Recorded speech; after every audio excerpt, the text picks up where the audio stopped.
Good morning. Welcome to Breakfast with Roger Johnson and Nina Warhurst. Good morning. Our headlines today. The government says that there is growing concern about a new strain of coronavirus which appears to be spreading rapidly in the southeast. More than two-thirds of people in England are living under the strictest COVID restrictions as more areas move into Tier 3. Good morning from Reading in Berkshire, where restrictions have increased this morning. What do retail and hospitality businesses think the impact would be on what would normally be their busiest weekend of the year? I've been finding out. The ballroom battle for the glitter ball is nearly over. We'll look back at a Strictly series like no other. Good morning. The worst test batting display for 65 years. India bowled out this morning for just 36. In their match against Australia, it is their lowest ever test score. And the persistent rain, which has brought swollen rivers to parts of England and Wales, is on its way out. It's going to be a weekend of sunshine and showers. Details on that and the prospects for Christmas week coming up here on Breakfast.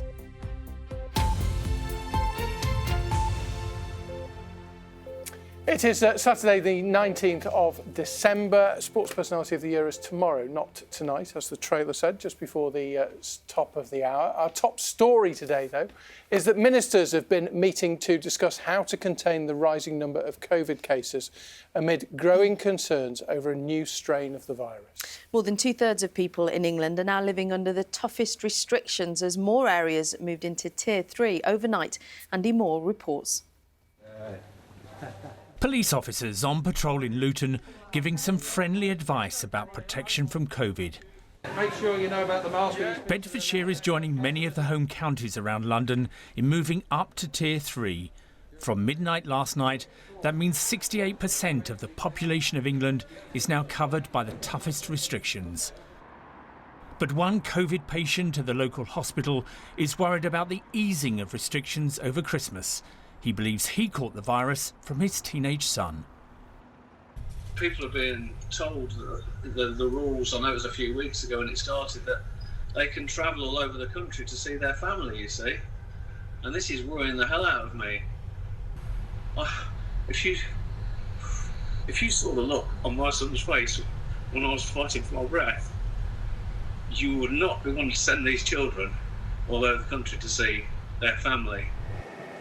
Routine operations were going ahead at this hospital, but many others are struggling. Ministers met yesterday to discuss the outbreak amid growing concerns about a new variant of coronavirus spreading widely in the southeast. It's feared it could be more infectious. What happens with viruses is that they do naturally mutate all the time, and the ones that are likely to do well are the ones that increase transmission. And so we know that this is a new variant. It has been seen in other countries. But it seems to be quite widespread, which suggests that it has got a transmission advantage. There are reports that ministers have discussed travel restrictions into and out of the southeast over Christmas, but a government source said nothing had been approved yet. Andy Moore, BBC News. Let's talk to our political correspondent, Jessica Parker. She's in our London newsroom this morning, just picking up on this meeting of ministers yesterday. Jess, what more can you tell us about that?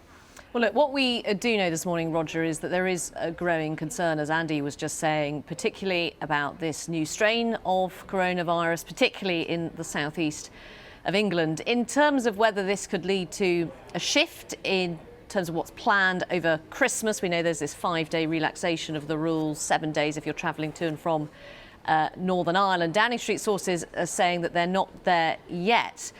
But clearly there is huge concern, and Boris Johnson yesterday described the situation as worrying, notably did not rule out the idea of a possible third lockdown in the new year for England. So I think that's indicative of how concerned he is. We know how reluctant the Prime Minister was to go for a second national lockdown because of the damage that the first had caused to, for example, the economy. Where do we go next? Well, I think we'll have to see what comes from the government over the coming days. They already, earlier this week, in terms of the Christmas relaxation, all four nations issued this strong new guidance to suggest that, OK, legally you can go and see your family and spend time with up to 3 households, but we advise you don't, for example, travel from a Tier 3 area in England to a Tier 1 area, so a place where rates of the virus are high to a place where rates of the virus are low. They recommended against the idea of overnight stays. So I think what we have to watch out for is if the advice is toughened up even further. As Andy was reporting there have been reports that the idea of travel restrictions have been discussed, or what we're hearing is that no final decisions have yet been made. Jessica, thank you very much. Jessica Parker.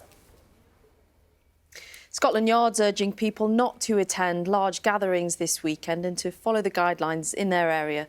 The warning comes as another mass anti-lockdown protest is planned to take place in Parliament Square. The force has warned that officers will have to take enforcement action if people flout Tier 3 rules. Italy will go into lockdown over much of the Christmas and New Year period in a bid to prevent a third wave of coronavirus. People living there will only be allowed to leave their homes for work or health reasons for 4-day periods over Christmas and New Year, as well as a 2-day period covering 12th night. Shops, bars and restaurants will be closed and travel between regions will be banned. A second coronavirus vaccine has been given emergency approval for use in the United States. More than 200 million doses of the American-made Moderna jab have been purchased by the US government, with 6 million due to be distributed this weekend. The USA has the world's highest number of COVID infections and deaths.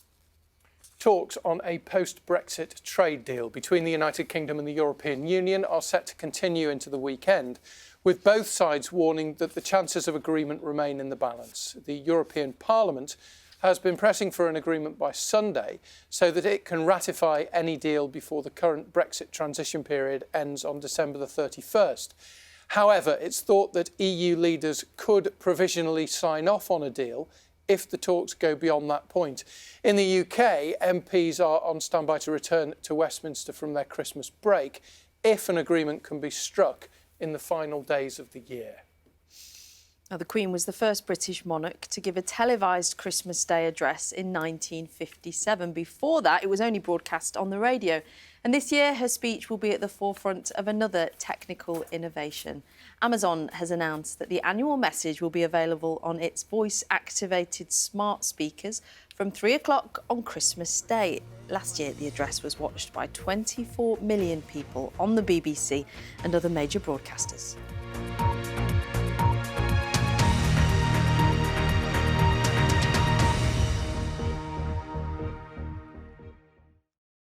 See the headlines as they happen and watch BBC News live in the app and get the full story with bbc.co.uk/news. Follow the story for all the latest with BBC News.